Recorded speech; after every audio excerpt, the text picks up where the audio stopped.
As I said to you earlier, I nearly lost my life over it at a certain part of my journey. And this one defining moment, the darkest moment in my life, happened when I was 20 years of age. In pursuit of something we could easily take for granted in our lives today, was called freedom. I was willing to lose my life over it. When I was locked up in the Chinese consulate in Houston for 21 hours against my will, when these 4 guards came to drag me away, I truly saw my life pass me by. I had 2 choices to make that night. One was to risk losing my life. If I persevere at my dreams, hoping I could come out at the other end to have my life intact, have my freedom at the end. The other, probably the easier choice, is to agree to be taken back to China.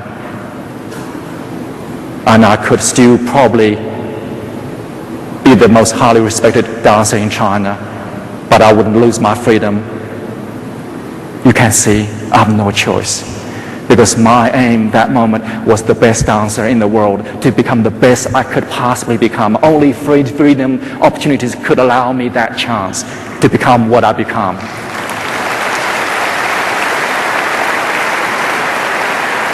So eventually, I hang in there, never gave up on my big dream. 21 hours later, with FBI surrounded the council and sealed the airport, took the 2 top leaders of 2 countries, negotiated my release.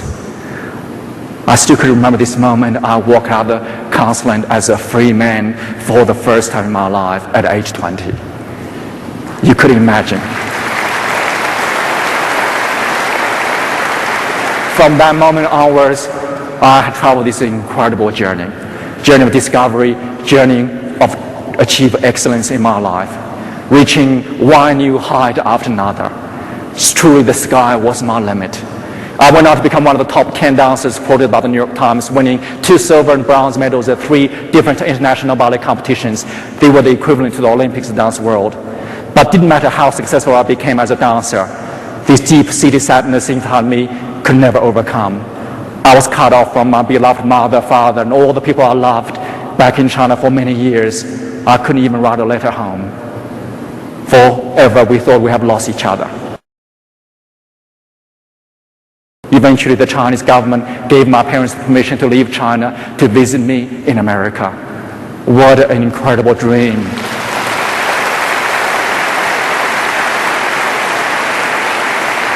What an incredible, impossible dream that came true for us. The night they arrived was the opening night of Nutcracker performance in Houston. I was dancing the Prince that night.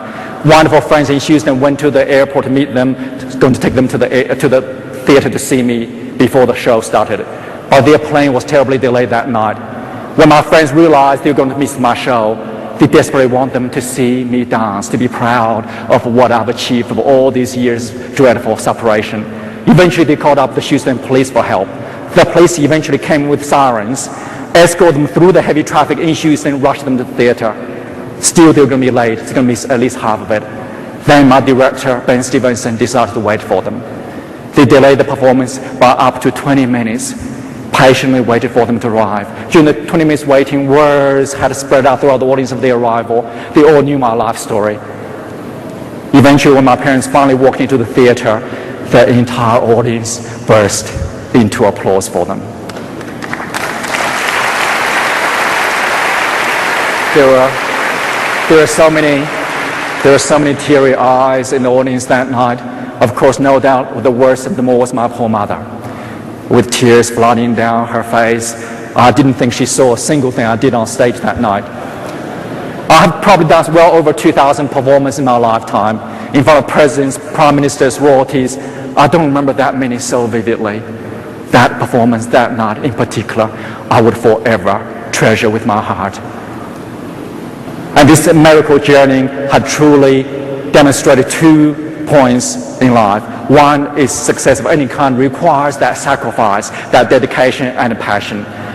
The second one is require that perfect relationship at home with your spouse, with your family, and the relationship at work with your colleagues, with your team, with your clients.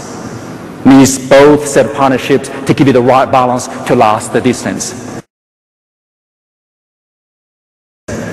And life truly had turned out, but the risks I took along the way was truly worth it.